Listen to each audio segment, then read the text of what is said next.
Good evening. I work for a Japanese company that design, manufacture medical device with over 7,000 employees worldwide and 600 in Montpellier. I was appointed in 2014 as a Quality and Regulatory Affairs Director for the company. I managed teams in R&D activities for 20 years, mainly composed of men, and I haven't had the chance to spend 2 years in Kyoto, in the headquarters of the company, also with the men-only management. Last year, my assistant informed me about a level of stress due to the work of 3 of the managers who report directly to me. The situation was serious enough to meet the human resource director. To my great surprise, she declared, "You don't understand that you are no leading woman?"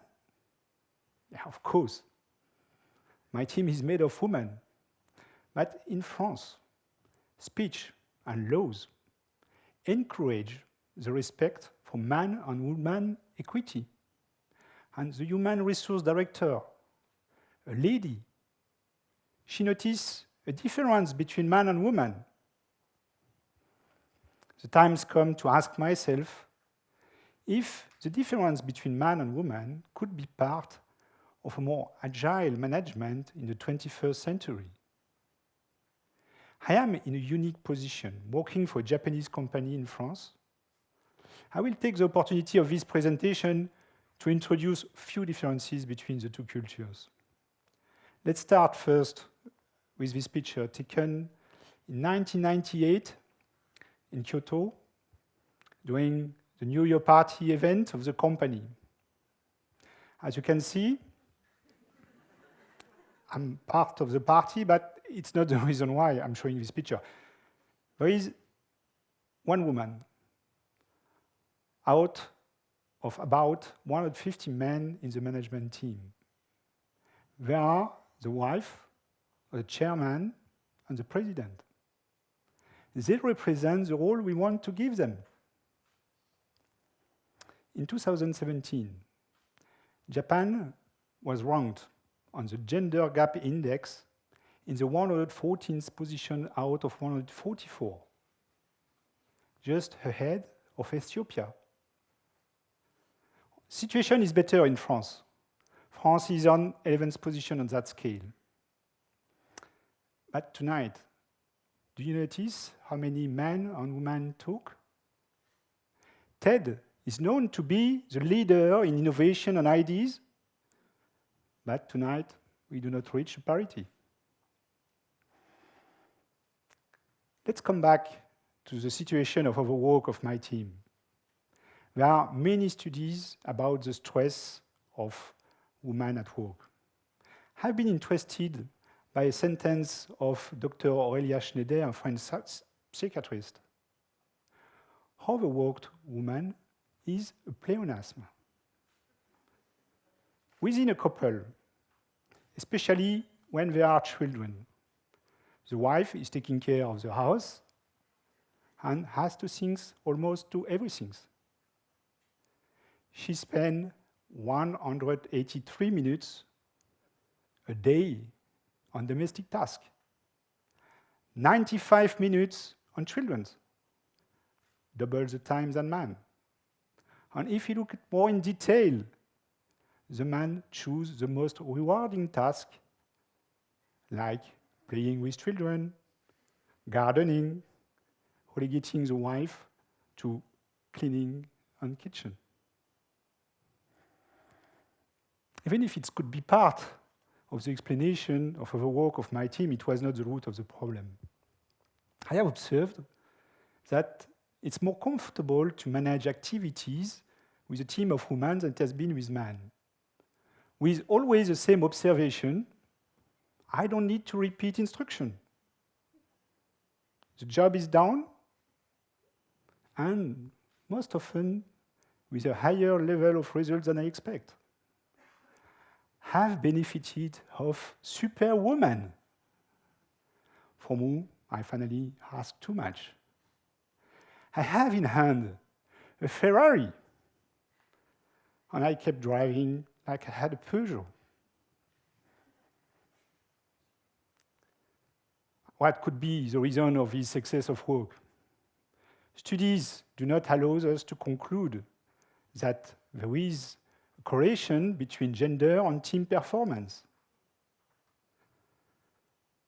Companies are organized to promote men over women.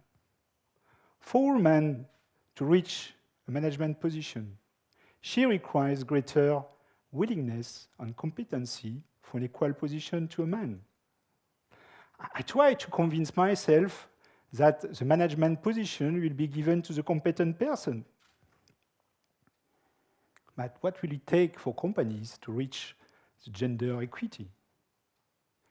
Process will take too long. Some research suggests that 150 years to 200 years, or 5 generations, will be required before equity is reached at work. Do you know what the 2 events were that finally changed the position of women in the last century? At first, the First World War. The women took the position of men who left for war. And they tried to keep them when those who were not killed returned. It was the first battle of women in the conquest of the world of work. We are living in a period in which the list of threats of war, threats related to climate change, increase. I want to believe that we can find opportunities to avoid waiting 5 generations before the balance at work is found. Secondly, this was the availability of the pill in 1960 that allows the women to move out of their role as simply gestators. They gained the freedom to choose the life they want, and then came the acceptance of divorce and abortion. In Japan, the pill was approved for sales in 1999. In 2018, less than 5% of Japanese women are taking it. It's still the man who buys the condom, and the woman does not have the choice to use it in the relationship. Japanese government is trying to fight against birth rate decrease. If, as projected, Japanese population decrease from 126 million to 105 million by 2050, the Japan share of the world GDP will decrease from 8% to 4%. Japanese government believes that this is not the time to launch campaign whose consequence could further decrease the birth rate. If we look at the peace found between the developed countries since the Second World War, the planet is governed in favor of trades and economic gains. There are many studies that have demonstrated that there is a benefit interest to have more women in the management teams of the companies. At macroeconomic level, a McKinsey Global Institute report have evaluated that $12 trillion could be added to the global growth with the gender equity. And a country-by-country comparison shows the correlation between gender parity and economic performance. I have tried to summarize all these topics that I discussed during this presentation in a thought. Some French companies have already understood the opportunity. For instance, at AXA, the management make this observation. The double life of women can be considered as a resource for the performance of the company. At Sodexo, the worldwide leader in prepared meal, the gender diversity is at the heart of their study. They show that gender diversity influences both financial and non-financial results, such as employee engagement and customer retention. Today, we defend the man and woman equity as a social and human progress. Tonight, I want to propose to change in perspective. Gender equity is a winning strategy for corporate economic performance. We are equal, man and woman. There are no doubt. We create the difference. In the daily task, in education in children, in Japan, in France, worldwide. Not creating a balance in companies, in executive committees, in management team, make us lose the opportunity to significantly improve the economic performance of the company. If I cannot appeal to humanity for gender parity, then let me appeal to you financially.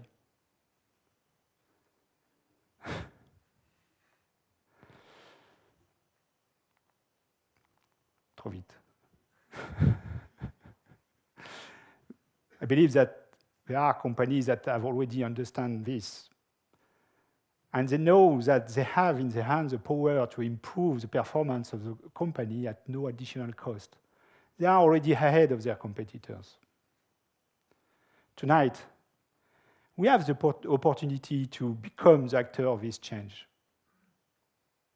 If your company is already engaged in gender parity program, introduce gender-based indicator in your practice. If you believe that, like me, that there are differences between man and woman, but these differences are at the benefit of the company.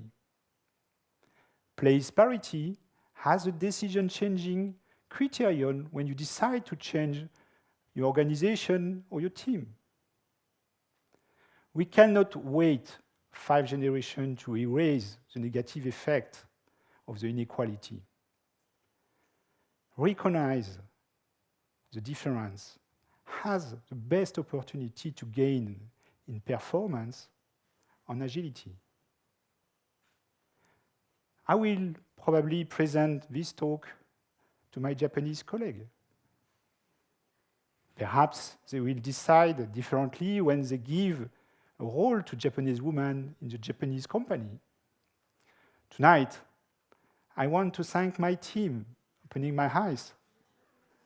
And I hope I open your eyes too. Thank you very much.